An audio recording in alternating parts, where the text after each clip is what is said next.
Hi hello friends, అందరికీ స్వాగతం friends. ఇదిగోండి మన చిన్ని గార్డెన్ ఫ్రెండ్స్. ఇదైతే రకరకాల మొక్కలు ఉన్నాయి మన గార్డెన్లో. నా వ్లాగ్స్ ఫాలో అయ్యే వాళ్ళకైతే బాగా అర్థమవుతుంది. ఇప్పుడు కొత్తగా చూస్తున్న వాళ్ళకైతే వెల్కమ్ ఫ్రెండ్స్. ఇదైతే ఎడేనియం ప్లాంట్ ప్రూనింగ్ చేసిన తర్వాత ఆ ఎడేనియం ప్లాంట్కి మొత్తం పువ్వులు వచ్చేసాయి ఫ్రెండ్స్.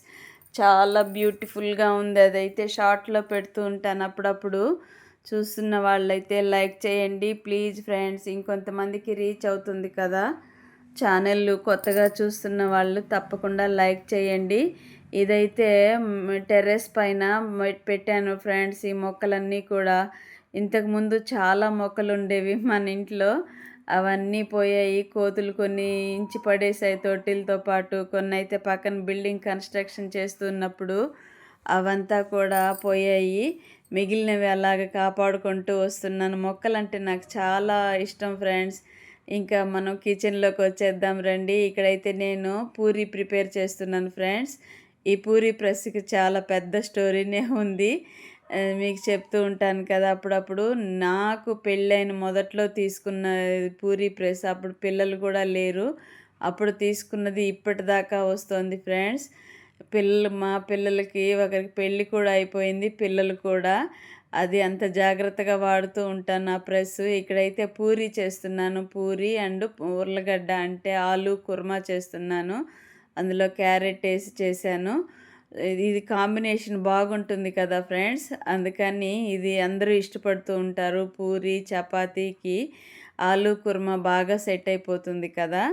ఇదిగోండి అటువైపు పూరీలు చేస్తున్నాను, ఇటువైపు ఆలు కుర్మాకి రెడీ చేసేస్తున్నాను. ఆలు కుర్మా కూడా రెడీ అయిపోయింది. ఇంక వేడివేడిగా పూరీలు తినేస్తే డిన్నర్ పూర్తి అయిపోతుంది కదా. పూరీలు అయితే కొన్ని పొంగుతున్నాయి, కొన్ని పొంగట్లేదు. ఎందుకు ఫ్రెండ్స్? మీకైతే తెలిస్తే చెప్పండి నాకు. ఇదిగోండి ఎలాగొచ్చాయో చూడండి పూరీలు.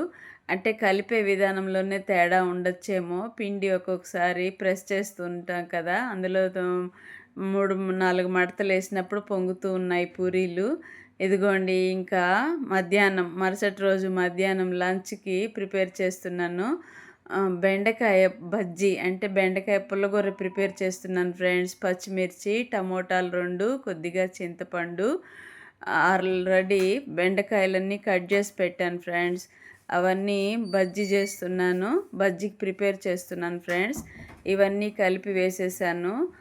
అన్నీ కలిపి ఉడికించేసి పోపు పెట్టేసుకోవడమే. చాలా టేస్ట్గా ఉంటుంది ఫ్రెండ్స్. ఇదిగోండి బెండకాయలు అన్నీ వేయకుండా కొన్ని మాత్రమే వేసాను ఇందులో. ఇవన్నీ ఉడికించేసుకొని ఒక 2-3 వెయిట్లు వచ్చేసిన తర్వాత పోపు పెట్టేసుకోవడమే. కొద్దిగా ధనియాల పొడి అంటే వేపి పెట్టిన ధనియాల పొడి కొద్దిగా వేస్తున్నాను. కొద్దిగా పసుపు, చింతపండు, పచ్చిమిర్చి, టమోటాలు, బెండకాయలు ఇవన్నీ కలిపి కొద్దిగా వాటర్ వేసి, ఇదిగోండి వాటర్ అంతే ఉడికినంత మాత్రమే వాటర్ పెట్టుకున్నాను. ఇంకా రాగి ముద్ద చేస్తున్నాను ఫ్రెండ్స్. దీని కాంబినేషన్ కూడా సూపర్గా ఉంటుంది కదా. రాగి ముద్ద అంటే రాగి సంగటి. ఇదిగోండి కుక్కర్లో పెడుతున్నాను. వాటర్ ఎక్కువైంది, కొంచెం పైకి వచ్చేసింది. అది ఏమనుకోకండి, స్కిప్ చేసేయండి ఫ్రెండ్స్. ఇక్కడైతే వాటరు సరిపడినంత ఉంది రైస్లో.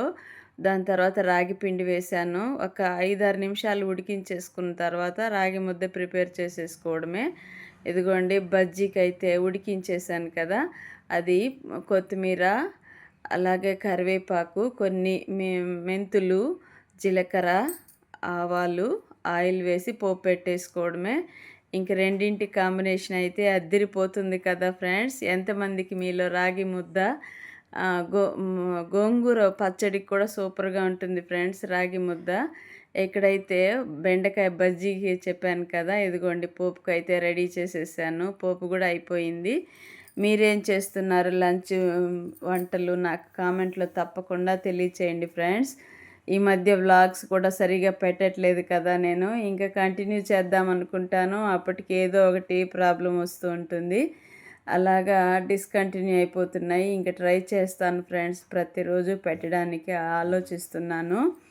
ఇక్కడైతే రాగి ముద్దకి ప్రిపేర్ చేస్తున్నాను. అది రాగి ముద్ద కలుపుకోవడానికి కూడా ఒక కర్ర ఉంటుంది ఫ్రెండ్స్.